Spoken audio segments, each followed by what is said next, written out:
के अंतर्गत rule 4 rule 5 एक बार निकालिएगा।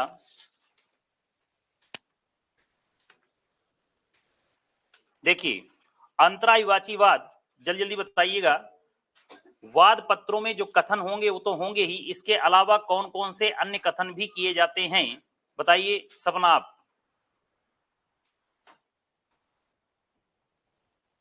अंतरायवाचीवाद में वाद पत्र में अन्य कथनों के अतिरिक्त कौन से कथन होंगे?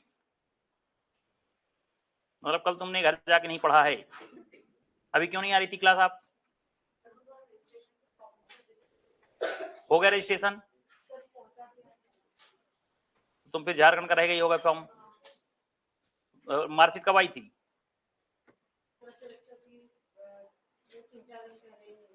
उन्नीस के पहले? अच्छा 19 के बाद आई है। यूनिवर्सिटी कौन सी है? तो यही है। तो यहाँ तो मार्कशीट आ गई थी शायद।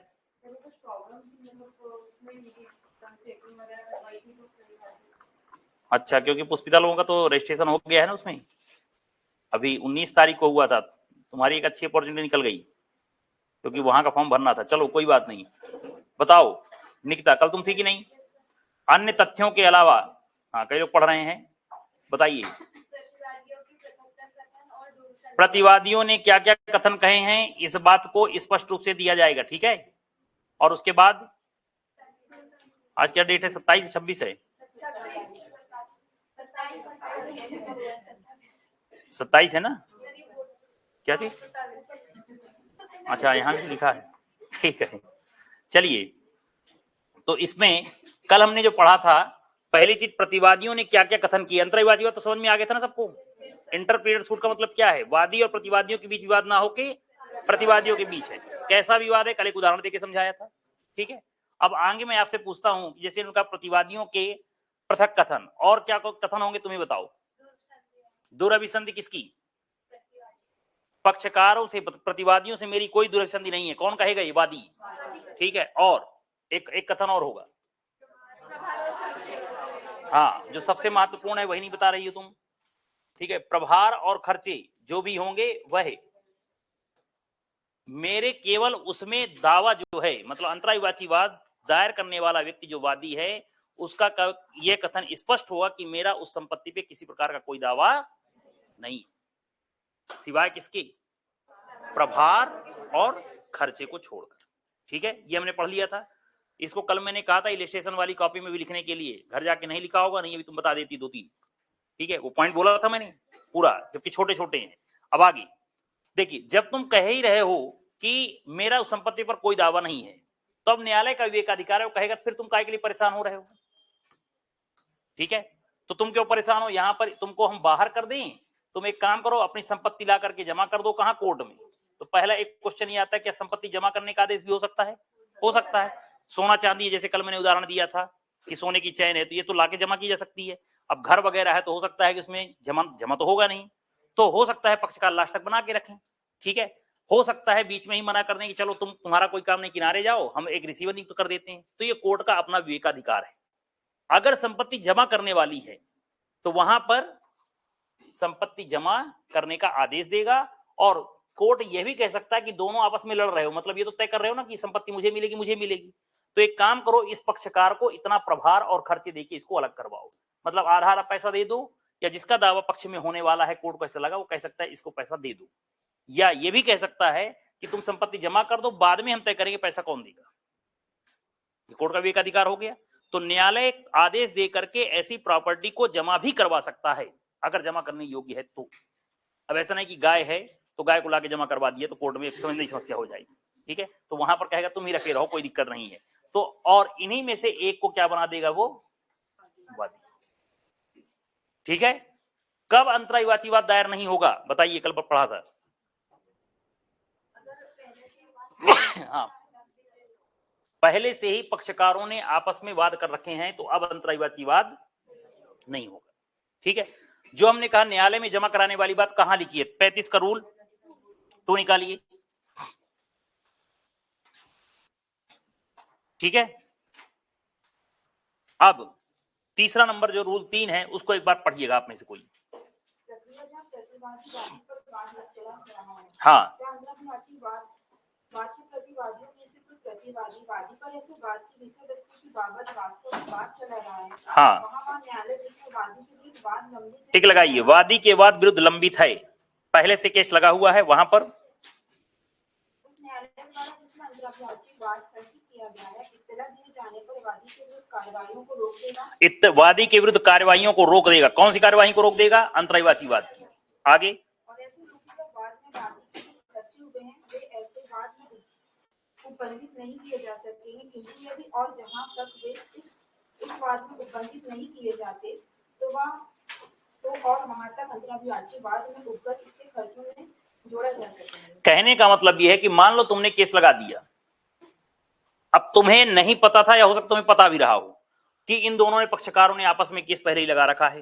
अब इनके पास गया समन, इन्होंने कहा साहब ये केस हमने ये लगा है 22 तारीख को, हमने पहले ही 18 तारीख को केस लगा रखा है। तो जैसे जानकारी मिलेगी कौन सी कार्यवाही रोक देंगे हम? तो अंतरायवाची वाद की कार्यवाही रोक देंगे। लिखा है इसमें वर्ड, वादी के विरुद्ध वाद लंबित है यदि पता चलता है तो वहां न्यायालय अंतरायवाची वाद संसित किया गया है, इत्तला दिए जाने पर वादी के विरुद्ध कार्यवाहियों को रोक देगा। और ऐसे रोके गए वाद में वादी के जो खर्चे हुए हैं, जो वादी के जो खर्चे हुए हैं वह ऐसे वाद में बंधित नहीं किए जाएंगे। मतलब रोके गए तो उस पर रोकने का खर्च उसमें जोड़ा नहीं जाएगा, परंतु यदि वे उस वाद में बंधित नहीं किए जाते तो वहां तक अंतरायवाची वाद में उपगत उसके खर्चों में जोड़े जा सकेंगे। अर्थात अंतरायवाची वाद उसने लगाया 50,000 और 10,000 का। अब रोकने का जो खर्चा होगा कि इतने समय तक केस लगा हुआ है रुकेगा, हम इसमें डायरेक्ट खर्चे वो नहीं जोड़ेंगे, परंतु जब ये खर्चे जुड़े नहीं, उसको नुकसान वास्तविक रूप से हुआ है। जैसे इतने संपत्ति में रखा हुआ हूं, मेरा पैसा नहीं मिल रहा तो मुझे ब्याज मेरी बढ़नी चाहिए कि नहीं बढ़नी चाहिए। तो फिर लास्ट में जब निर्णय देंगे तो हम इन पक्षकारों में जिसके पक्ष में भी देंगे, आदेश देंगे, उतना अतिरिक्त पैसा भी इसको दिया जाए। तो धारा 26 धारा 88 ये कहता है कि अगर पहले से मामला संस्थित है तो अंतरायवाची वाद नहीं होगा। 35 रूल 3 कहता है कि मामला अगर तुमने संस्थित किया और पता चला कि पहले से बात संस्थित हो चुका था तो फिर कार्यवाहियां क्या की जाएंगी? ठीक है। फिर इसके बाद है रूल 4, पहली सुनवाई में प्रक्रिया। पहली सुनवाई में अब ए नंबर पॉइंट आप में इसको रीड कीजिए।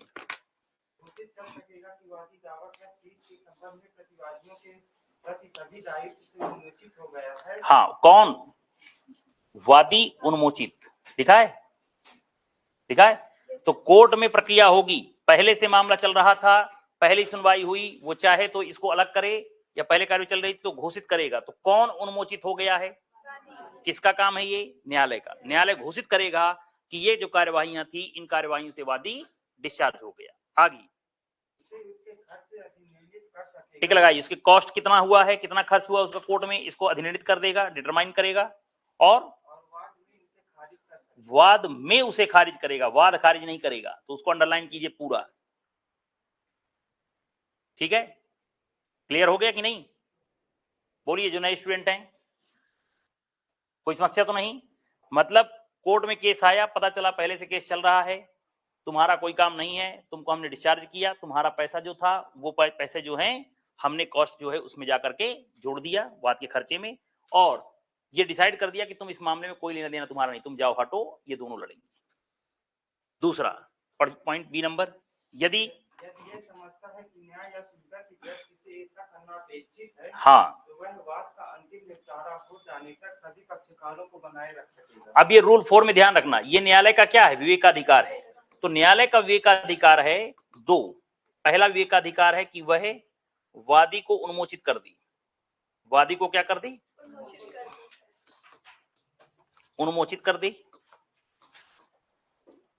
वादी को वाद से खारिज कर दे। वादी को वाद से खारिज कर दे, और या तो वादी को पक्षकार बनाए रखी, पक्षकार बनाए रखी। तो ये थोड़ा सा ध्यान रखना, तीन चीजें हैं। न्यायालय का क्या विवेकाधिकार है? वादी का उन्मोचन, वाद से खारिज, वाद से लिखा है मतलब उसका नाम हटा दे, क्यों तुम जस्ती परेशान हो रहे हो, और वादी को पक्षकार बनाए रखे। और ये ध्यान रखना कहां है, हालांकि हमेशा नहीं आता, आप पुराने पेपर देख भी लेना, लेकिन कभी क्वेश्चन आ जाए तो बनना चाहिए किस रूल के तहत है। तो न्यायालय की शक्ति है 3 प्रकार की, किस रूल के तहत, ये क्वेश्चन है आपका। ये तीनों लिख दिया, फिर से बोल रहा हूं, वादी का उन्मोचन, वादी के को वाद से खारिज, और वादी को पक्षकार बनाए रख सकता है अगर उसे लगता है कि बाद में दिक्कत होगी, तो सुविधा के दृष्टिकोण से अंतिम निपटारे तक पक्षकार बनाया भी जा सकता है।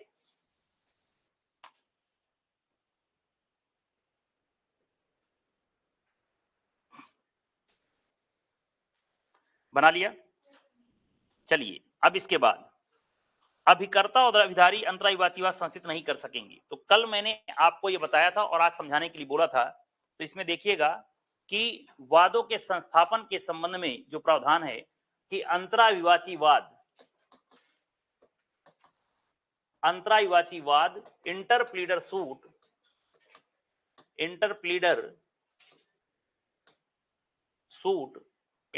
सूट दायर नहीं होंगे, दाखिल नहीं होंगे। कब अंतराविवाचीवाद दायर नहीं होगा? तो कब नहीं होगा? हाँ, जब पहले से ही पूर्व संस्थित वाद हो, पूर्व संस्थित मामलों में पूर्व संस्थित वाद, ठीक है। दूसरा, एजेंट हो कोई, अभिकर्ता हो, और तीसरा जब अभिधारी हो, टेनेंट हो, ठीक है। तो यहां पर 3 कंडीशनों में, ये हमने कहां पढ़ा था? सेक्शन, और ये कहां पढ़ा है?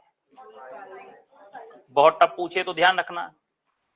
अब यहां पर समझिएगा, देखो, एजेंट ये नहीं कह सकता है, टेनेंट ये नहीं कह सकता है, अभिधारी ये नहीं कह सकता है कि यहां पर मैं अंतराविवाचीवाद दायर कर दूं जाकर के। उदाहरण समझिएगा, कल यही मैंने कहा था पढ़ के आने के लिए। पढ़ा सबने कि नहीं पढ़ा? और जो लोग आज भी नहीं पढ़े होंगे, समय है, आज जाकर के पढ़ लेना, ठीक है, ताकि याद हो जाए। देखिए, ए ने मकान बी को दिया। आप में से कई लोग जहां रहते होंगे वहां का हो सकता है कि मकान मालिक दूसरा कोई हो, बिजली का बिल आएगा दूसरे के नाम पे, गैस कनेक्शन ले रखा दूसरे के नाम पे, मकान है दूसरे के नाम पे। ऐसा होता है कि पत्नी के नाम पे, किसी के जीजा के नाम पे, किसी की दीदी के नाम पे, ऐसा रहता है, ठीक है। जैसे हम पहले जहां मकान में रहते थे किराए पे, वहां पर ऐसे ही था। हमको 6 महीने बाद पता चला कि मकान मालिक नहीं है, ठीक है। बाद में पता चला इसके जीजा जी के मकान है, और जो गैस कनेक्शन लगा रखा था वो उनकी सिस्टर के नाम पे था, ठीक है।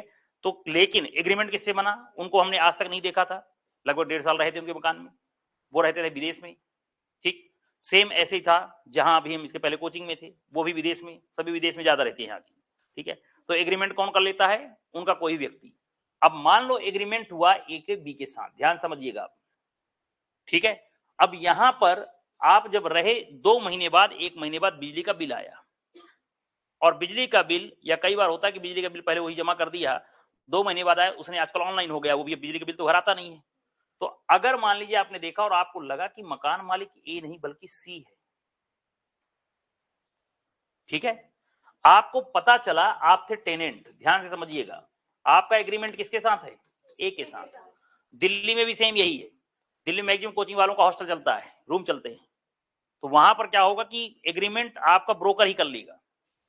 ब्रोकर कोई पैसा देना है, ब्रोकर कोई समस्या आती है बताना है, ब्रोकर कुछ मतलब आपको पता ही नहीं चलेगा, जब जाकर छोड़कर जाने लग जाओगे, तब बाद में आपको हो सकता है ब्रोकर बता दे कि ये तो इस कोचिंग वाले का बिल्डिंग है।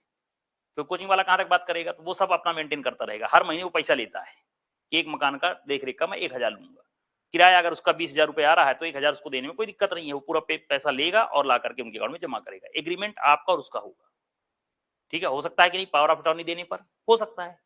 तो ऐसे ही यहां पर था। अब टेनेंट को पता चला कि यहां पर मकान मालिक कौन है? सी है। अब क्या बी ये कह सकता है कि साहब मैं किराया ए को दूं कि सी को दूं, मुझे आप दिशा निर्देश दें। और एक से मेरा एग्रीमेंट है और दूसरे का जो है मकान दर्शित हुआ, मुझे अब पता चल रहा है। कोर्ट क्या कहता है? जब तक टेनेंसी चलती है, कौन सी धारा पढ़ा है आपने विबंध का सिद्धांत में? 100। मकान मालिक और टेनेंट के बीच ड्यूरी टेनेंसी स्टॉपेल का सिद्धांत लागू होगा। विबंध मतलब आप उसके अगेंस्ट नहीं बोल सकते। यदि आपको मकान इसने दिया है तो 11 महीने की यदि टेनेंसी है तो 11 महीने तक आपके लिए मकान मालिक और आप उसके बारे में डिनाई नहीं कर सकते। अगर ये दावा करता भी ये पैसा मुझे दो, तो आप सीधे कहोगे भाई अभी मेरा इस एग्रीमेंट में आपको जानता ही नहीं, तो इससे आपका लेना देना है। क्लियर है? तो ऐसी परिस्थितियों में टेनेंट क्या दाखिल नहीं कर सकता? अंतरायवाची बात। एक बार रूल 5 का हेडिंग पढ़ लीजिए।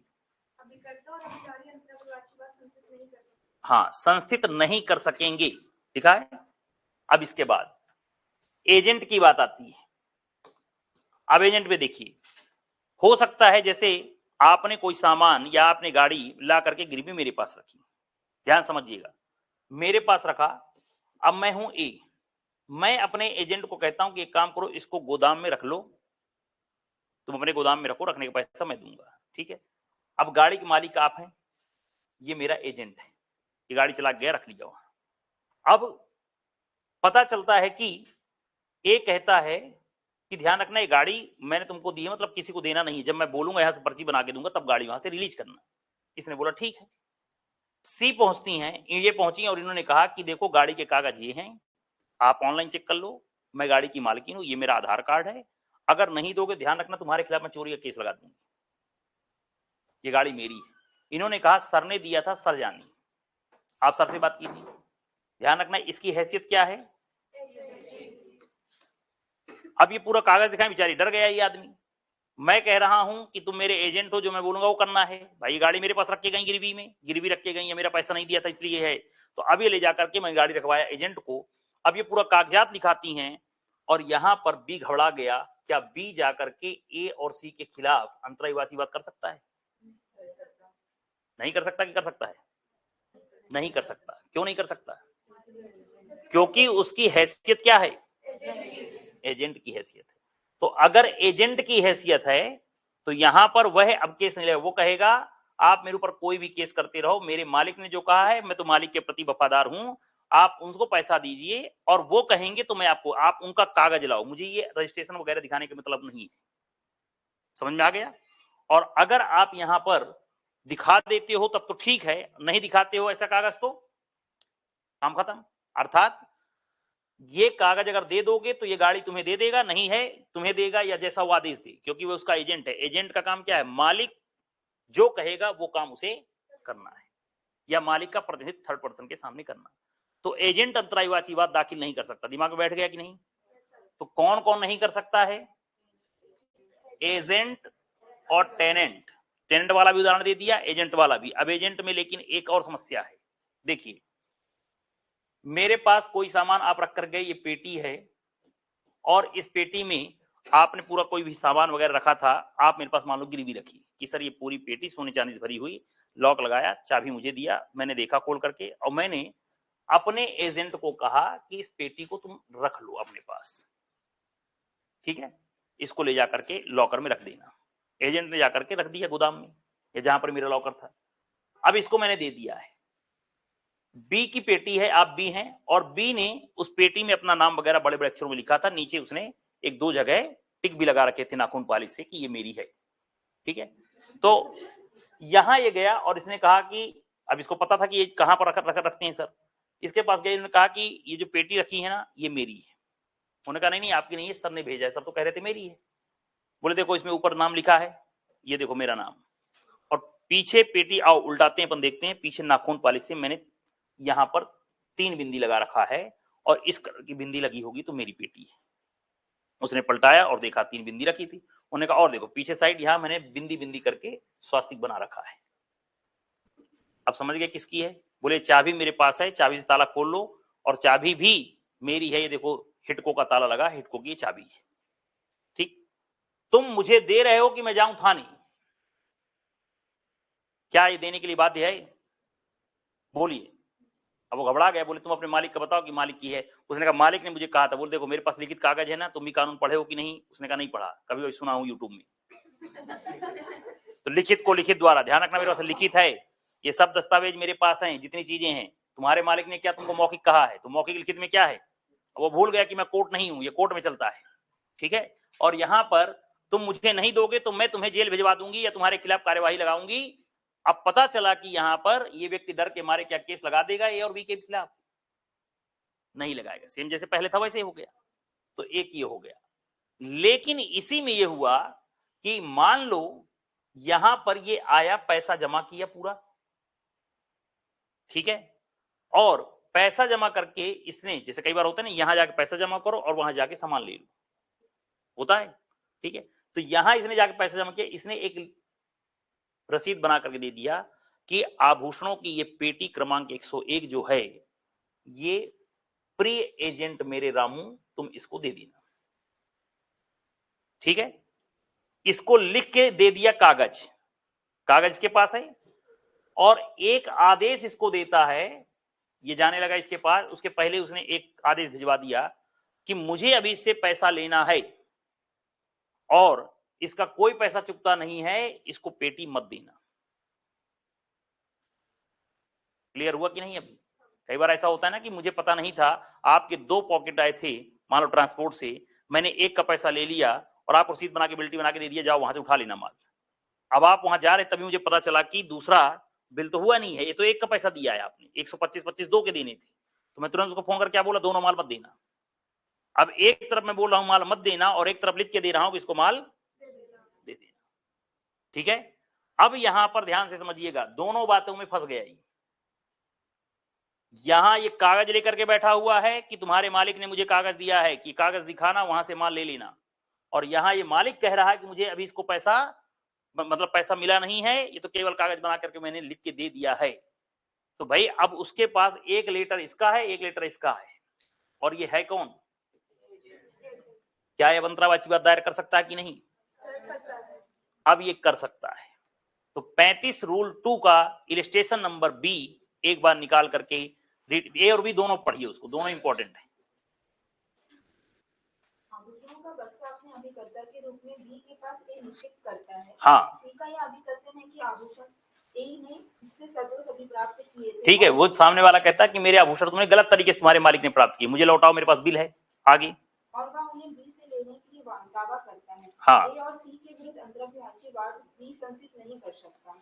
ठीक है, तो संस्थित नहीं कर सकता, पहले में क्या है, तुम एजेंट हो, तुम संस्थित नहीं कर सकते, जो पहले वाला आंसर था। आप सेकंड पढ़िए। आभूषण का एक बक्सा अपने अभिकर्ता के रूप में बी के पास ए निश्चित करता है। हाँ, तब वह इस प्रयोजन से सी को लिखता है कि बी को जो ऋण उस द्वारा सोधे है उसके प्रतिभूति वह उन आभूषणों को बनाए।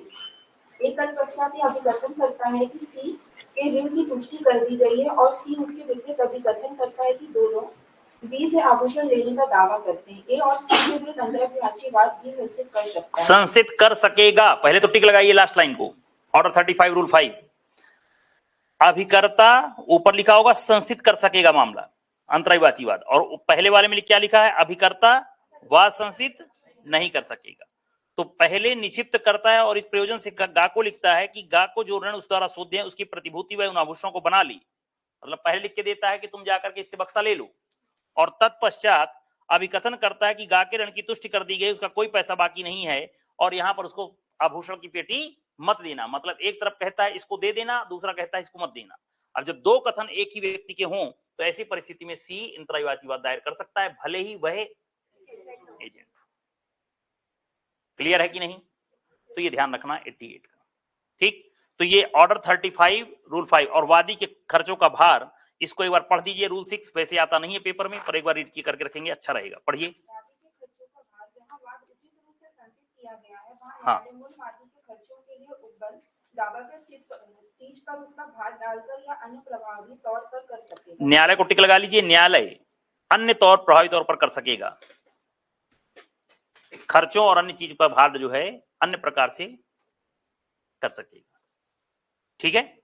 चलिए अब फिर धारा में आ जाइए 89। क्वेश्चन आता है न्यायालय के बाहर आउट ऑफ कोर्ट, न्यायालय के बाहर विवादों का निपटारा। इंग्लिश में एक बार रीड कीजिए इसको 89 को। Outside the court settlement of suit, ठीक है। तो जो भी डिस्प्यूट हैं उनका निपटारा कहां, न्यायालय के बाहर। न्यायालय के बाहर वाद का निपटारा करने का प्रावधान किस सेक्शन के अंतर्गत? तो जब कभी भी निपटारा मतलब एक तरह का समझौते की बात है, न्यायालय के बाहर मतलब क्या है, समझौता, ठीक है। जैसे कोर्ट में मामला लेकर के गए, कोर्ट आपको समय देता है कि जाकर के दोनों पक्षकार बैठ करके समझौता कर लो, ठीक है, क्योंकि हर चीज का मामला ये नहीं होता कि हम लड़ाई ही लड़ें। शुरू में क्या रहता है, हम कोर्ट से लड़ लेंगे, आदमी जाता इसीलिए, कोर्ट खुद ही कहती है कि लड़ो, इतना परेशान कर देंगे खुद ही समझौता कर लोगी। होता है कि नहीं होता है? तभी तो कहा जाता है कि न्याय यहां पर मिलता नहीं है और न्याय अन्याय के बराबर हो गया है। 50,000 रुपए मेरा आप अगर लिए हैं और नहीं दे रहे, मैंने केस लगाया तो मुझे 5 साल 7 साल बाद मिलेगा, वो भी सामने वाला अगर अपील कर दे तो पता चला 10 साल लग गया। 10 साल बाद मान लो मुझे 50,000 मिल भी गया, तो क्या 50,000 की वही कीमत है? कैसा न्याय है? ठीक है, तो अब यहां पर ध्यान देना चाहिए था जजों को भी, ठीक है। मैं तो कहूंगा जज भी थोड़ा सा उधारी में पैसा दिया करें किसी को तो पता चले। तो फिर कहते हैं जब खुद का हो, जैसे एक कहावत थी ना कि डॉक्टर के पास एक जज साहब जाते हैं और डॉक्टर ने कहा अभी नहीं थोड़ी देर बाद, उसने कहा मेरे बहुत दर्द है, मेरी पूरी लगता है इडनी किडनी बाहर आ जाएंगी, बहुत दर्द हो रहा है, तुरंत देखो मुझे। उसने कहा नहीं कल ही देखूंगा।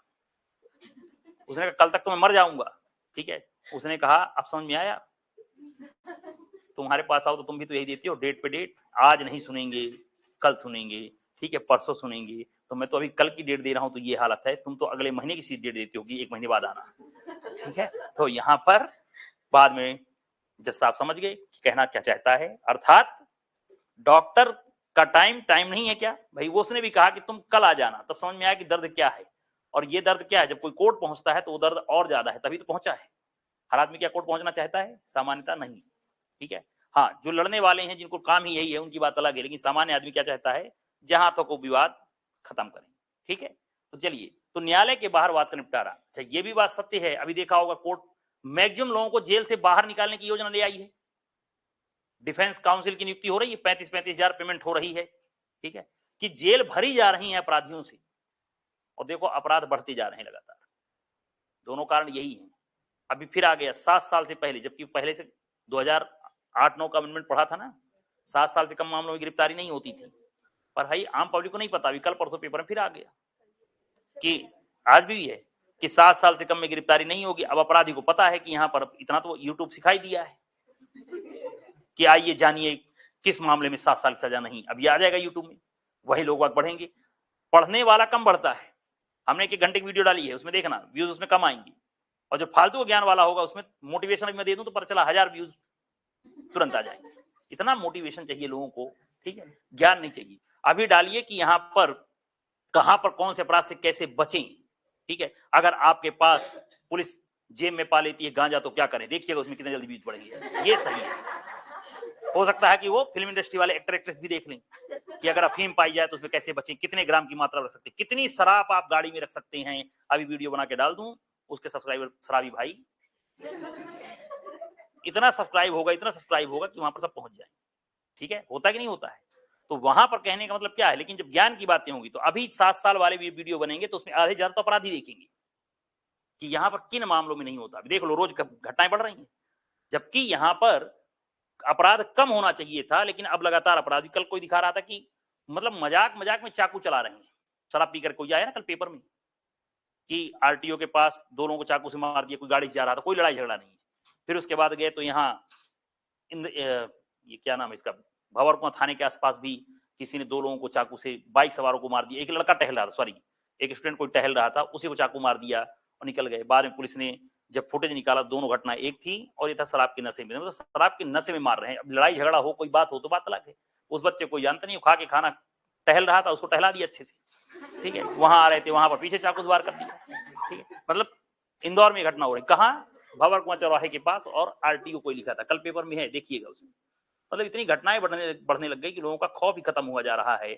और यहाँ पर मैंने आपको बताया होगा कि कई बार थाना प्रभारियों की भी गलती है। वही चोरी हम लोगों के यहाँ होती है तो 379 लगाती है पुलिस। 379 में कितनी धारा है, कितनी सजा है, और बार बार टीआई साहब का क्या कहना रहेगा, अरे बाद में बढ़ जाएगी ना धारा, अरे वकील साहब क्यों परेशान है उसमें, पहले उसको गिरफ्तार तो करें। क्यों? मामला गंभीर ना हो, चलान पेश करने में हालत खराब कर दिया। ऊपर से जब सोर्स लगाया तब जाकर के चलान रुका था, नहीं ये तो पेश करने वाले थे और हमको पता था चलान पेश हो गया तो काम खत्म हो जाएगा, ठीक है। ये किसकी गलती है? पुलिस वालों की भी। 3 साल की सजा क्योंकि आईजी। क्यों सर? हर महीने हमको रिपोर्ट देना पड़ेगा। वो मामला थोड़ा हाईलाइट हो गया था तो ऊपर से फोन आता था कि क्या हुआ इस मामले में, क्या हुआ इस मामले में। तो अगर चार्जशीट नहीं पेश कर रहे हो तो यहाँ पर समस्या, दूसरा अब हम भी फंसे हैं कि चार्जशीट अगर पेश नहीं करेगी पुलिस तो उसकी जमानत वैसे ही हो जाएगी 60 दिन और 90 दिन। 167 पढ़ा है ना आपने। तो अब मजबूरी में क्या हुआ कि थाना प्रभारी, अब यहाँ पर ये इनकी गलती थी, इनको लगाना था लूट का, गंभीरता दिखाने, लेकिन गंभीरता दिखा तो दोगे, गृह मंत्रालय से फोन आएगा, बाकी आईजी ऑफिस देखेगा उसमें कि ये गंभीर मामला लूटपाट का था, चोरी बनाकर काम खत्म कर दिया। वहां का छोड़ी, इंदौर में कर रहे थे। अभी मकरंद देशकर साहब ने कहा है कि जो पर्स छीन के भाग रहे हैं, जो गाड़ी से जाती हुई महिलाओं का पर्स छीन रहे थे, गले की चैन खींच रहे, इसमें 392 लगाओ। कितनी बड़ी बात है कि आई जो यहाँ के पुलिस कमिश्नर हैं उनको बोलना पड़ रहा है, जबकि आपने पढ़ा कि नहीं पढ़ा आईपीसी, उसमें क्या लिखा था, तत्काल मृत्यु, तत्काल उपहति, तत्काल सदोष अवरोध का भय कारित करने पर लूट लगती है। क्या थाना प्रभारी को नहीं पता है? वो जानबूझ करके क्यों लगाते हैं? अगर आपके घर से होंगे तो आप जानते होंगे। वो इसीलिए लगा देते हैं एफआईआर कम धाराओं की कि मामला हाईलाइट, उसमें वो मतलब एक रेड लाइन टाइप की चलेगी, उसकी रिपोर्ट देना पड़ेगा। आज मीटिंग होगी संभाग में, जिले में, सबसे पहले पूछा जाएगा इस मामले लाओ, तुम्हारे क्षेत्र के इतने मामलों में किन किन पर कार्यवाही हुई, कहां तक पहुंची। और बार बार जिससे हमने सोर्स लगवाया उनके थ्रू टीआई का फोन आता, अरे साहब उनको बोलिए ना मैं चार्जशीट पेश कर दूं। उन्होंने कहा क्यों पेश कर दो भाई, भेजो फिर से। अरे सर उड़ीसा भेजने में 1 लाख खर्च होता है।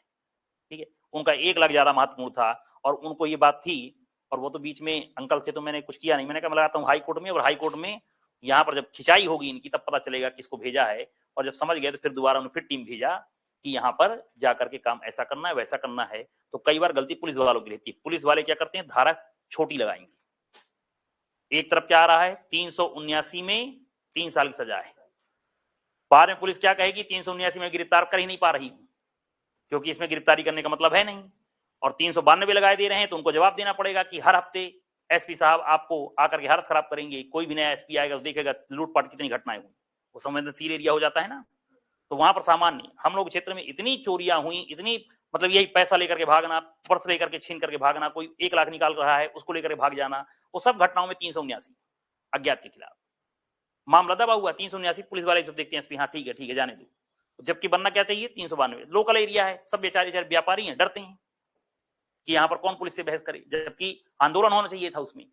ठीक है, कि ऐसे गधे जो पुलिस वाले हैं जिनको पता ही नहीं कि 392 लगाना है कि 379 लगाना है, उनको बैठा रखे हो वहां पर निश्चित रूप से। और अभी फिर से पेपर में अन्य खबरें क्या छपेंगी, 7 साल से कम में गिरफ्तारी की, और आप जाकर के बोलोगे तो पुलिस वाले क्या बोलेंगे 379 में। साहब तुम ही बता दो कितनी धारा कितनी लगती है।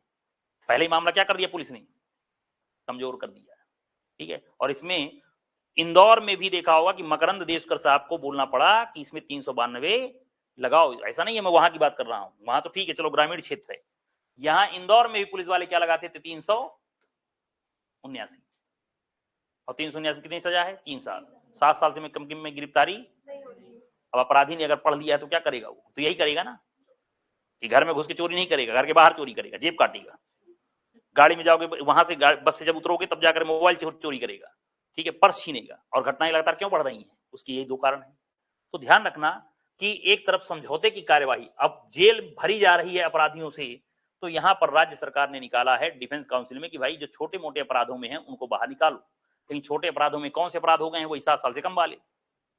ठीक है, तो अब ऐसे ही एक थी हमारी कमेटी मलिमत, जो समझौतावादी बात करती है।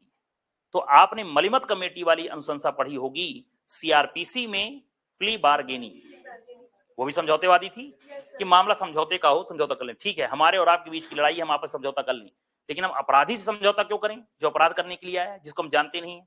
ठीक है, तो वहां पर ऐसे ही सीपीसी में भी है, 89 समझौते की बात करता है। तो समझौते की कार्यवाही, ये कार्यवाही किस कमेटी की अनुशंसा पर जोड़ी गई, पहला क्वेश्चन, मलिमत कमेटी। अभी मध्य प्रदेश के चीफ जस्टिस कौन है, मलिमत जी हैं, थोड़ा इनके नाम से भी याद कर लेना। ठीक है, चलिए मलिमत कमेटी इनकी नहीं थी। ठीक है, तो मलिमत कमेटी की अनुशंसा पर कौन सी कार्यवाही जोड़ी गई, मतलब ये मत समझ लेना हाई कोर्ट के चीफ जस्टिस की कमेटी बनी थी, मलिमत वो अलग है। उनकी कमेटी की अनुशंसा पर समझौते के लिए सीआरपीसी में प्ली बार्गेनिंग और सीपीसी में ये 4 प्रकार से बाहर, न्यायालय के बाहर निपटारा करवा। हालांकि ये ठीक है, ये कार्यवाहियां कई जगह होनी चाहिए, जैसे पड़ोस में रहने वाला, आप भी जानते हो टसल की बात हो जाती है ना, मेरा घर और अगर आपका घर आजू बाजू है, हमारी लड़ाई हो तो हम उसको ईगो में ले लेती है, क्योंकि मुझे आपके बारे में पता है, आपको मेरे बारे में पता है।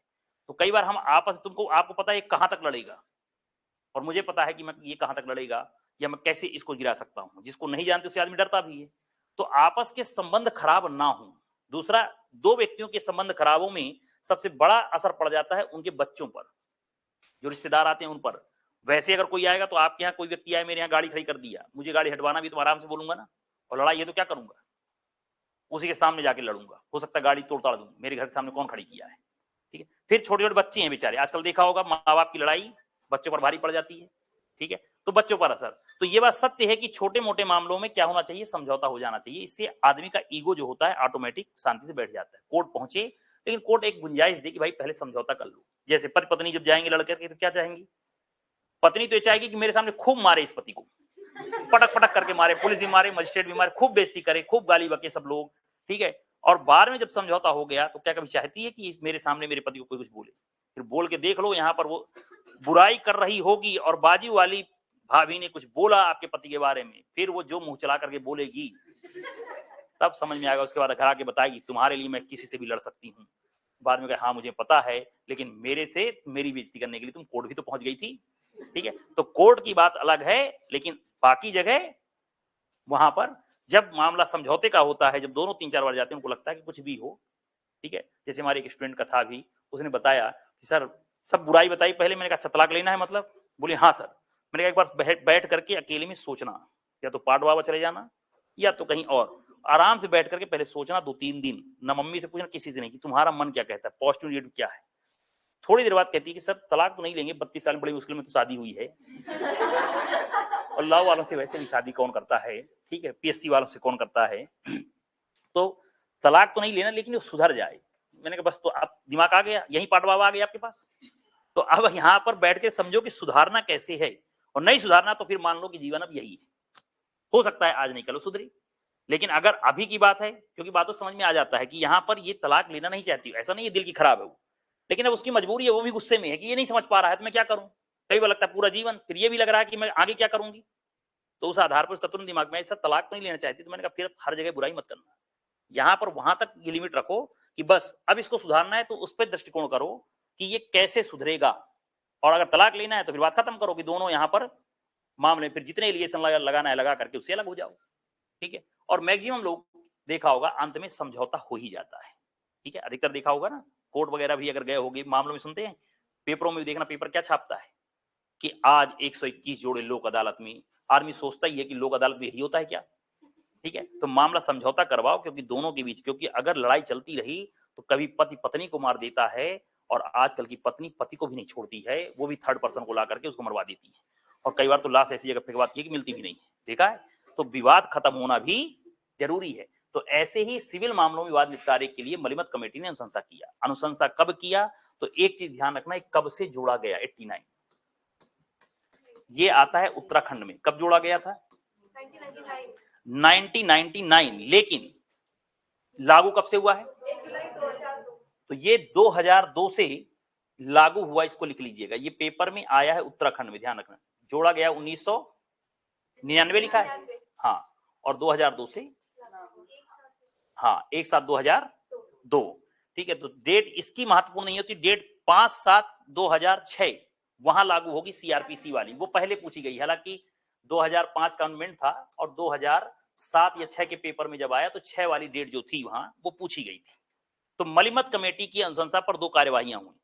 अब ये 2002 और 2005 ध्यान रखना, सीआरपीसी में 2005 में, क्योंकि क्रिमिनल मामलों में समझौते के लिए कोर्ट मना कर रहा था। उसका कहना था कि अपराधी पैसे की दम पर समझौता करे, ठीक नहीं है। तो यहां पर ऐसी कंडीशन नहीं कि आपको मैंने मारपीट किया, पता चला मैं लेकर के पैसा आ गया कि लो पैसा रख लो, तो क्या पैसा सब कुछ होगा। जैसे मानहानि का मामला होता है, मानहानि में दोनों प्रावधान क्यों है, भाई मैंने आपकी बेइज्जती कर दी, मैंने आपकी मानहानि कर दी, आपको लगता है आप सामान्य परिस्थितियों के व्यक्ति हैं, तो आपको लगता है मुझे पैसा मिल जाए, मुझे जो मेरी मानहानि हुई इतने पर्याप्त है, ठीक है। लेकिन अगर पैसा ही होने लग गया तो हर बड़ा आदमी क्या करेगा, बोलिए, पैसे के दम पर मानहानि करेगा कि नहीं करेगा। गरीब आदमी को मानहानि में उसको मतलब नहीं है, आप जेल जाओगे तो उसको क्या फायदा हुआ, तो उसको पैसा चाहिए। कोर्ट ने कहा ठीक है सिविल कार्यवाही रखो। लेकिन अंबानी, अडानी और बाकी बड़े बड़े लोग जो हैं, ये तो पैसे के दम पे जिसकी मानहानि करेंगे और कहेंगे ये पकड़ो पैसा, इसलिए जेल का भय रखा गया। कितने साल का, 2 साल का। अब जैसे राहुल गांधी के ऊपर मान लो मानहानि केस लगा, अब मानहानि के केस में अगर पैसे की बात होती है, मानहानि बोलने के बाद कोई किसी के बारे में बोले, उठा के पैसा फेंक देता, लो 10 लाख 1 करोड़, पैसा देना सरल था। लेकिन जेल का भय हुआ तो देखा कितनी बड़ी कार्यवाही हो गई। ये इसलिए जेल रखा गया कि पैसे की दम पर कोई भी व्यक्ति किसी के साथ इस तरह का बर्ताव ना करे कि उसकी भावनाओं को ठेस पहुंचे और उसकी मानहानि कर दी। तो बड़े बड़े लोगों के लिए यह भी जरूरी था, और ऐसे यहां पर भी है कि क्रिमिनल केस में कोर्ट मना कर रही थी कि भाई समझौता ठीक नहीं है, लेकिन 2005 में उसको लागू किया गया संशोधन करके, और यहां पर कब जोड़ा गया था, 99 में और 2002 से लागू। समझौता जब होगा, अब इसको मैं समझौता लिखता हूं निपटारे में, ठीक है, तो समझौते कितने प्रकार से होंगे, मतलब न्यायालय के बाहर निपटारा कितने प्रकार से हो सकता है, तो 4 प्रकार से। 4 प्रकार कौन से? हाँ, अब यहां पर इनकी कार्यवाहियां कौन कौन सी, तो देखिए समझौता होगा सबसे पहले, माध्यस्थम लिखा है इंग्लिश में आर्बिट्रेशन, टिक लगाइए।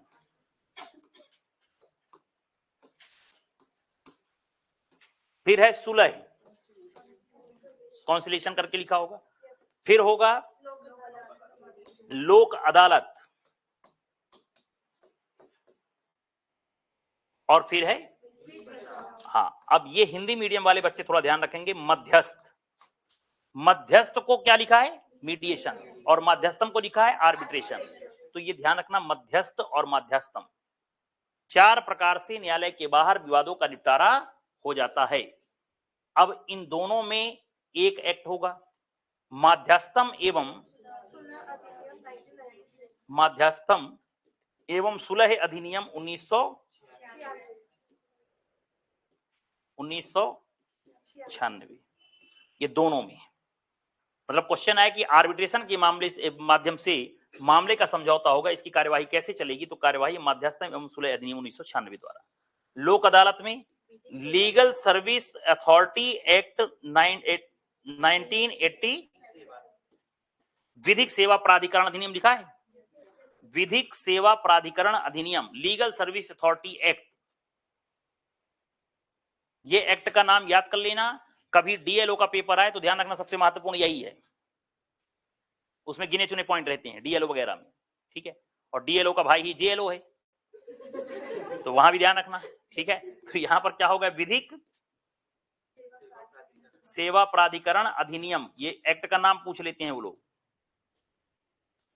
कि लोक अदालत की कार्यवाही किसके संबंध में, तो लीगल सर्विस अथॉरिटी एक्ट के अंतर्गत जो कार्यवाहियां हैं वो भी लोक अदालत।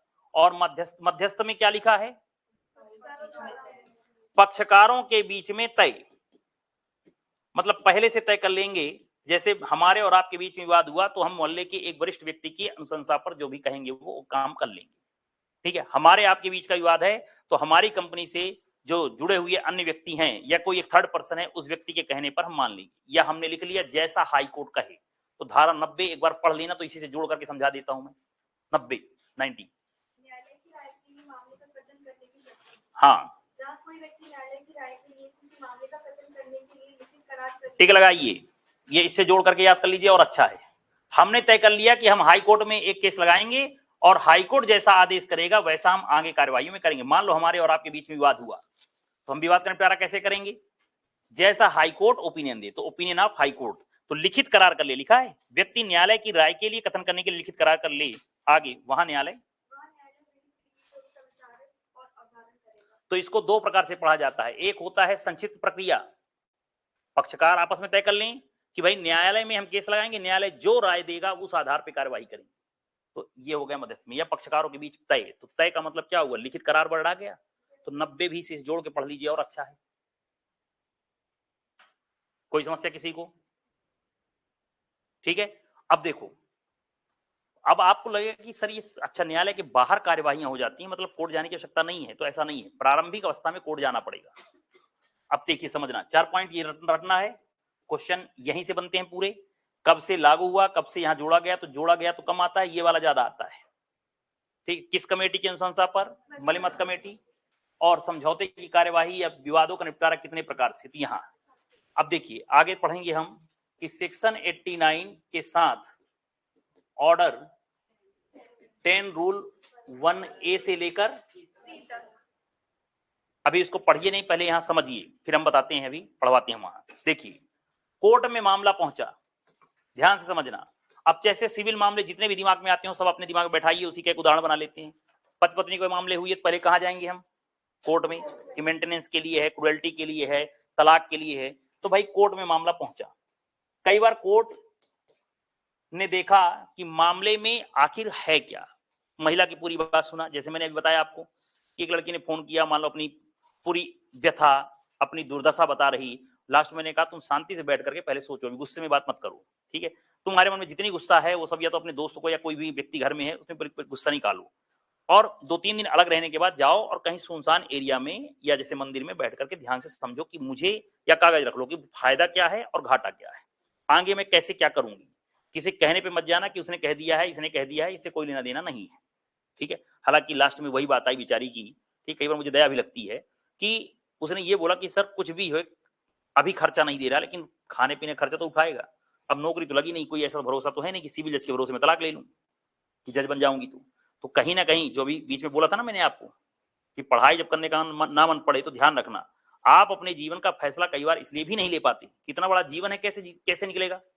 तो आपको कहीं ना कहीं, और इसी में सामने वाला व्यक्ति जो होता है वो कई बार शोषण करता है, उसको पता है कि ये जाएगा कुछ नहीं या इससे कुछ आता नहीं है, तो यहां पर आप जैसा रहना है ऐसे ही रहो, और मैक्सिमम विवादों में यही मिलेगा। कोर्ट में जब मामला गया, जब आप भी जज बनोगे तो आप देखना रोज के मामले यही, कोर्ट जाते होगे तो कोर्ट में देखिएगा कि आकर के व्यथा सब देखेगी, आपकी मन की इच्छा है कि मैं इसे बोल दूं कि तलाक ले लूं, लेकिन आप फिर भी कहोगे कि नहीं नहीं, अगर आप सही वकील हैं तो क्या कहोगे, अरे समझौता करके रहो। क्यों? क्योंकि भाई क्या करोगी तुम, जैसे आपने पूछा कितना पढ़े लिखी हो, कभी आपने स्कूल में पढ़ाया, कहीं कॉलेज में गए, कुछ काम किया, कहीं प्राइवेट जॉब किया है? उसने कहा कुछ नहीं किया। बोले क्या किया? मेरे पापा जाने नहीं दे रहे थे। अब कई बार गुस्से में बोलते पापा ने भी आज तक जाने नहीं दिया। अरे भाई पापा ने जाने नहीं दिया, फिर उसके बाद घर से बाहर निकली नहीं, तो निश्चित रूप से आपको कुछ भी चीजें नहीं आती। तो कहेगा फिर एक काम करो, जहां तक हो देखो कंप्रोमाइज करो, ठीक है? क्यों? क्योंकि उसको पता है अभी जो पढ़ने आए उनका तो ठीक है, फिर भी बाहरी दुनिया देख ली, और जो घर में है, घर से बाहर नहीं आएंगे, उनके लिए समस्या ये रहती है हमेशा कि उनको बाहर का नॉलेज नहीं है, भविष्य का। अगर जज बन गए तो फिर क्या है भाई, पैसे आ रहे हैं, आप भी जानते हो पैसा सब कुछ नहीं, लेकिन पैसा कम नहीं है। मतलब पैसा अगर है आपके पास तो आप अपना निर्णय ले सकते हो, पैसा नहीं है तो आपका निर्णय हमेशा कोई थर्ड पर्सन ही लेगा, जैसे अभी माता पिता, ठीक? तो चलिए, ऐसे ही यहां पर जब आपने उनकी बातें सुना, आप न्यायाधीश हैं कि ठीक है बताओ तुम्हें क्या क्या समस्या है, सब कुछ पूछा, फिर आपने पूछा कि ठीक है आप इतनी बातें बता रही हो, सीधे बताओ कि आपको क्या करना है। आपने कहा अगर ये सुधर जाए तो मैं रहने तैयार हूं। आप जज हैं, आप क्या समझोगे तुरंत कि थोड़ी भी पॉइंट है कि नहीं है?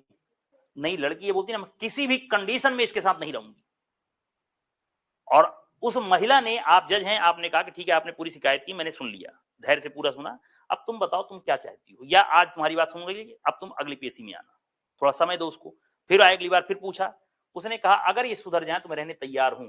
थोड़ी सी भी गुंजाइश लगी तो कोर्ट क्या करेगी कि एक काम करो इसका मीडिएशन करवा दो। समझ में आ गया कि नहीं? ठीक है। जैसे आपने पूछा क्या मारपीट किया है तुम्हारे साथ पति ने, उस महिला ने कहा नहीं मारपीट तो नहीं किया है। बोले कि अच्छा मतलब तुमको गाली गलौज करता होगा? बोले नहीं गाली तो उन्होंने कभी नहीं दिया, एक आध बार मैं ही दे दी हूँ उससे उनके घर में गाली वाली नहीं देते हैं, देवी जी के बहुत बड़े भक्त हैं। तो आप भी समझ गई कि यहाँ पर देखो ये है भी बहुत सामान्य, बता भी रही कि मेरे मुंह से खुद गाली निकल आती है, वो कभी गाली नहीं देते हैं, बहुत शांति से बैठे रहते हैं। कई बार कहते हैं नहीं नहीं तुम बोलते रहो, मैं ध्यान में बैठ गया हूँ, मुझे कुछ नहीं सुनना है, ठीक है? तो यहाँ पर अगर वो और चीजें सुधार लें अपनी तो मैं यहाँ रहना चाहती हूँ। अब इतना आपने सुना तो इसको भेजेंगी। तो जब कोर्ट में मामला था तो कोर्ट भेजेगा कहां? अब ये 4 प्रकार की जो चीजें थी, 4 प्रकार की समझौते की संस्था थी, मंच था, इस एक मंच पे कार्यवाही क्या करेंगे हम? भेजेंगे। कौन भेजेगा ये क्वेश्चन है। कोर्ट भेजेगा तो मंच, जैसे मध्यस्थ के संबंध में, लोक अदालत के संबंध में भेजेंगे, तो इसकी डेट कि किस तारीख को उपस्थित होना कौन तय करेगा? अब ऑर्डर 10 रूल 1A निकालिए।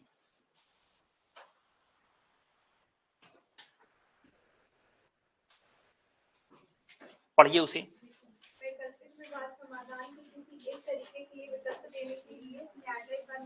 हाँ, स्वीकृतियों और प्रत्याख्यान को अभिलिखित करने के पश्चात, अंडरलाइन कीजिए, बहुत महत्वपूर्ण, ऑर्डर 10 रूल 1A ये क्वेश्चन में आता है कि कब न्यायालय, मतलब न्यायालय कब भेजेगा? तो न्यायालय मामला मंच को भेजेगा, न्यायालय मंच या संस्था को भेजेगा।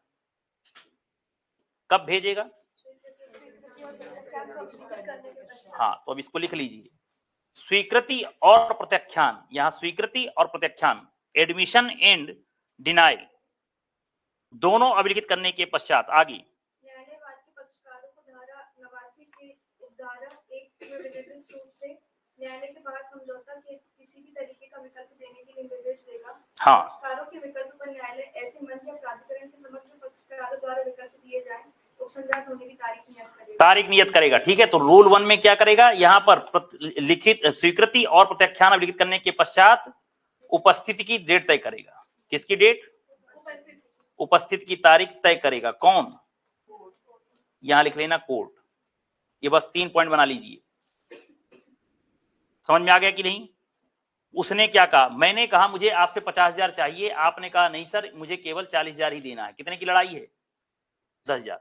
कोर्ट को लगा कि देखो सामने वाला भी ईमानदार है, 40,000 तो बोल ही रहा है, विवाद कितने का? 10,000। हो सकता है कि इसकी बुद्धि खुल जाए, 10,000 और दे दे। कौन बात है सही? हो सकता है 5 ये बढ़ जाए, 5 ये कम कर दे। एक गुंजाइश है कि नहीं है? तो एक को स्वीकृति लिखा और डिनाई, उसने कहा 10,000 के लिए मैं डिनाई करता हूं, मुझे 40,000 देना है, मैं ईमानदारी से बोल रहा हूं।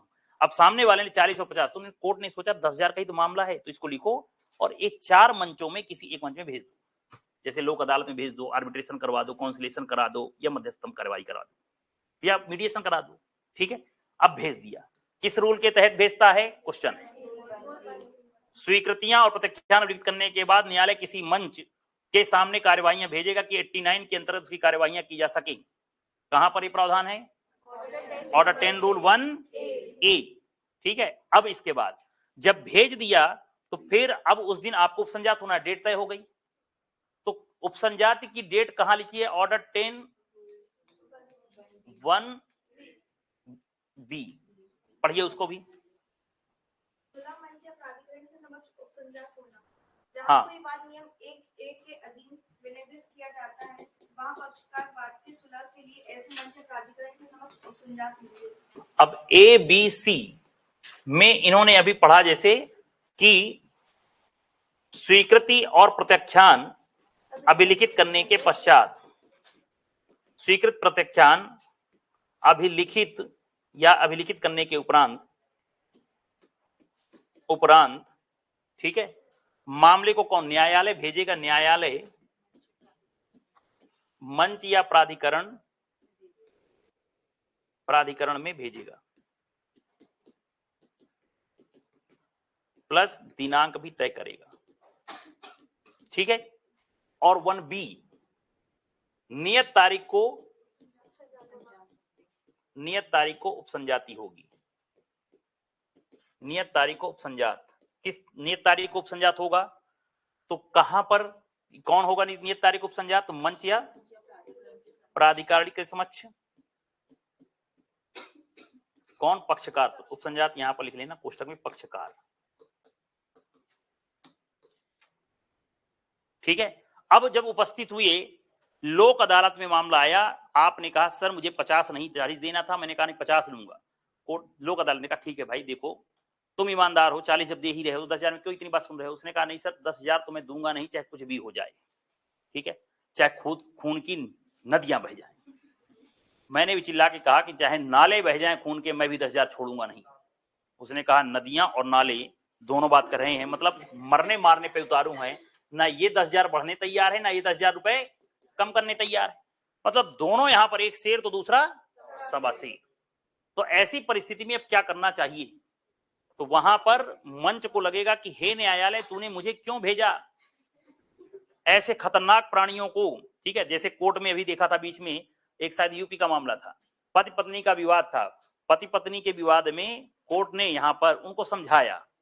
पत्नी ने कहा कि हाँ ठीक है, अगर ये आदत सुधार ले कि हर बात पे मेरे घर वालों को टोंट ना मारे तो मैं रहने के लिए तैयार हूं, ऐसा कुछ उसने बोला। कोर्ट ने कहा नहीं नहीं ऐसा मान लेगा, क्या तुम मान लोगे ना? उसने कहा हाँ हाँ मैं भी मान लूंगा, कोई दिक्कत नहीं है, 3 महीने से खाना बना बना परेशान वैसे भी हो गया, 3-4 महीने से अलग रह रही थी। उन्होंने कहा ठीक है तो एक काम करो, जाओ बाहर थोड़ा सा घूम टहल करके आओ, मतलब जाओ थोड़ा सा बात करके आ जाओ। बाहर गए तो ये पति के मुंह से फिर निकल आया कि तुम्हारे पिता ने ये कहा। उसने चप्पल निकाला, पीटना स्टार्ट किया। उसकी वीडियो वायरल है, कई लोग उसको म्यूजिक में डाल के भेजे हैं ना, कि कोर्ट ने बोला कि जाओ 5-10 मिनट बाद हम तुम्हारा फैसला लिखते हैं, एक बार और अच्छे से समझ लो, मतलब जाओ चाय वाय पिला के लाना, जाओ घुमा लाओ दोनों लोग, वो बाहर गए, ये बाहर निकलते साथ ही इबादत से मजबूर था, पता नहीं फिर उसके पिता या किसी के बारे में बोला होगा, उसने कहा ये नहीं मानेगा ऐसे, उसने उतारा चप्पल मारने लग गए, पुलिस वाले बेचारे दौड़ के पकड़ रहे हैं, तो एक दो दूसरे लोग जो पकड़ने उनको भी पड़ गई, उसने कहा बीच में मत आना, मैं इसको कूट ही लूं मन भर, कोर्ट में तो कुटिया नहीं है ये, इसलिए भी मानेगा नहीं, फिर मेरे माँ बाप के लिए बोला है। और पता चला कि वीडियो वायरल हुआ कि कोर्ट ने क्यों इनको बाहर भेजा था लड़ने के लिए।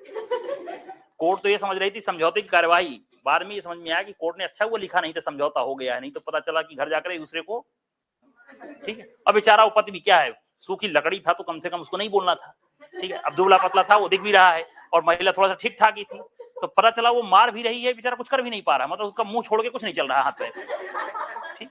अब वो अपना बचाव करने के लिए पिट भी रहा है और भाग भी रहा है, पता चला और वो दौड़ दौड़ के मार रही है कि रुक जा, तुझे मन भर कोट लूं, आज तुम इसलिए थी, और वहां पर गाली वाली भद्दी भद्दी उसको बक रही थी। तो कोर्ट कई बार ऐसा लगा कि समझौता तो होना था, लेकिन समझौता नहीं हो पाएगा, एक शेर है तो दूसरा सवा शेर है, दूसरी सवा शेरनी है, तो यहाँ पर ऐसे मामले का समझौता नहीं होगा।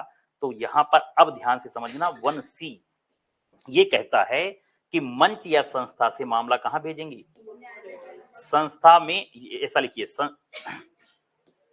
यदि समझौता संभव नहीं, समझौता या निपटारा संभव नहीं, किसके द्वारा, मंच या प्राधिकरण द्वारा या संस्था द्वारा, प्राधिकरण द्वारा, अगर इनके द्वारा संभव नहीं तो फिर क्या करेगा, तो लिखेंगे मामला न्यायालय को भेजेगा, मामला न्यायालय को भेजेगा, और पक्षकार के संबंध में पक्षकार की उपस्थिति का क्या करेगा, तारीख तय। अब ध्यान से समझना, यहां पर न्यायालय दिनांक तय करता है, रूल 1A, और यहां संस्था या मंच तारीख तय करेगा पक्षकार की उपस्थिति का, कहां, न्यायालय में उपस्थिति का।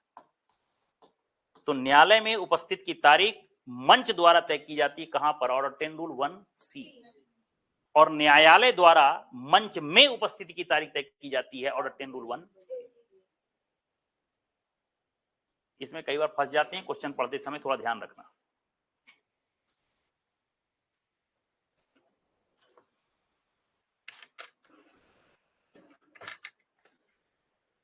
ठीक है, बना लिया।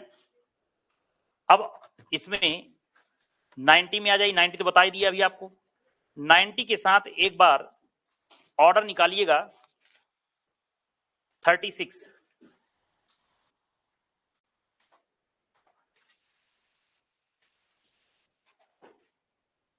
कौन सी प्रक्रिया है, विशेष मामला। विशेष मामला कौन से मामले, तो इन्हीं के साथ मेंस में इसको लिखवाते भी हैं, डायरेक्ट लिख लीजिए, सेक्शन 90 रेड विथ ऑर्डर 36, विशेष मामले। विशेष मामले मतलब जिसमें हम अपने उदाहरण में समझाएं कि पक्षकार आपस में तय कर ले कि न्यायालय की राय के अनुसार ही हम निर्णय करेंगे, तो ऐसे मामले कौन से मामले हो गए। कभी इंटरव्यू में पूछा जाए, ध्यान रखना कि स्पेशल केस का जो प्रोविजन है, तो स्पेशल केस कौन से केसेस होते हैं, तो भाई हर मामलों में मैंने आपको जो कहा, आपने मुझे कहा, उसके आधार पर केस लड़ा जाता है। इसमें हमने कुछ कहा ही नहीं, हमने लिख दिया था जो न्यायालय कहेगी उस आधार पर हम निर्णय कर लेंगे, तो इसलिए इसको दोनों को जोड़ के पढ़ा जाता है। तो समरी प्रोसीजर भी, समरी ट्रायल नहीं है, समरी प्रोसीजर है, ठीक है। अब आगे इसमें धारा 91 लोक न्यूसेंस और लोक पूर्त कार्य, बस इतना ही पढ़ा दें। बस इसमें लोक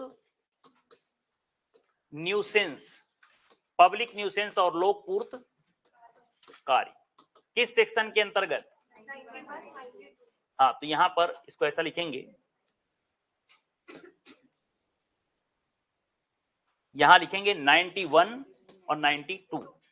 ध्यान से समझिएगा, लोक न्यूसेंस के लिए केस कौन लगा सकता है, केस लगाएंगे तो कोर्ट में, वहीं से कंफ्यूजन होगा। यहां पर आता है दो या अधिक व्यक्ति, पब्लिक न्यूसेंस हो रहा है।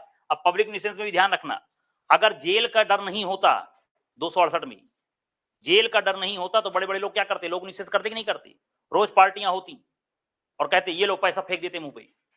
तो अभी हम पढ़ रहे हैं पब्लिक न्यूसेंस कौन सा, सिविल, लेकिन बड़े आदमियों को रोकने के लिए जेल का भी, बड़े आदमी किससे डरते हैं, जेल से, ठीक है। और गरीब आदमी को लगता है कि कुछ भी हो चलो पैसा मिल जाए, तो वहां पर कई बार समझौता कर भी लेगा। तो दोनों चीजें इसलिए रखी गई हैं। जब टॉर्ट पढ़ाया गया होगा, हालांकि आपके यहाँ पता नहीं पढ़ाया गया कि नहीं पढ़ाया गया, ठीक है, पहले कई लोग सिर हिला दिए कि कहीं सर पूछ ना ले, ठीक है, तो वहां पर टॉर्ट जब पढ़ाया गया तो बताया भी जाता है ये चीजें, ठीक है, कुछ टीचरों द्वारा बताया जाता है कि भाई यहाँ पर टॉर्ट में इसलिए रखा गया कि दोनों चीजें हैं, जैसा चाहे भाई एक व्यक्ति को पैसे से सेटिस्फाई होना तो पैसा उसको मिल जाए पब्लिक न्यूसेंस वगैरह में, तो सिविल मामले में चले जाओ, और एक को चाहिए नहीं इसको जेल ही भेजो, तो वहां पर ऐसा रोक, ऐसे मानहानि में है। तो देखना हर अपराध थोड़ी है, कुछ अपराधों में, ठीक है, तो पैसे की दम पर कोई व्यक्ति शांति उल्लंघन ना करने पाए, लोक निशंस ना करने पाए, तो इस आधार पर दो या अधिक व्यक्ति ये भी केस लगा सकते हैं कि नहीं लोक निशंस का वाद, लेकिन किसकी परमिशन से, न्यायालय की सहमति या इजाजत से, और महाधिवक्ता भी लगा सकता है कि नहीं, और यहां पर लोक पूर्त कार्य में भी आएगा तो क्या होगा, दो या अधिक, अब यहां व्यक्ति नहीं, दो या अधिक न्यास के हितबद्ध, या न्यासी भी लिख सकते हैं डायरेक्ट, न्यास के हितबद्ध व्यक्ति, और ये भी कब, न्यायालय की अनुज्ञा या सहमति से, परमिशन ऑफ कोर्ट,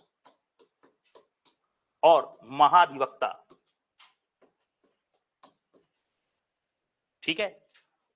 अब ध्यान से समझना, ये जो न्यायालय की सहमति है ना, इसको लिख देगा महाधिवक्ता की सहमति, और मैक्सिमम बच्चे गलत करके आते हैं, तो ये ध्यान रखना, हमने पढ़ा लोक निशंस का वाद और पूर्त कार्य का वाद, वाद लगता है हमेशा कहां, न्यायालय में, तो न्यायालय में लगेगा तो लगाएगा कौन, कोई भी दो या दो से अधिक व्यक्ति लगा सकते हैं कोर्ट की परमिशन से, या महाधिवक्ता भी लगा सकते हैं। लोक पूर्त कार्य चैरिटेबल पर्पज के लिए कोई संस्था है, उस संस्था के संबंध में क्या होगा, दो या अधिक न्यास में हितबद्ध व्यक्ति या महाधिवक्ता, ये केस लगाने की इनके पास शक्ति है। धारा 91, 92 एक बार निकाल करके देख लीजिए, ठीक है। 94 अनुपूरक कार्यवाहियां फिर कल पढ़ेंगे, आज टीपीए की क्लास नहीं होगी,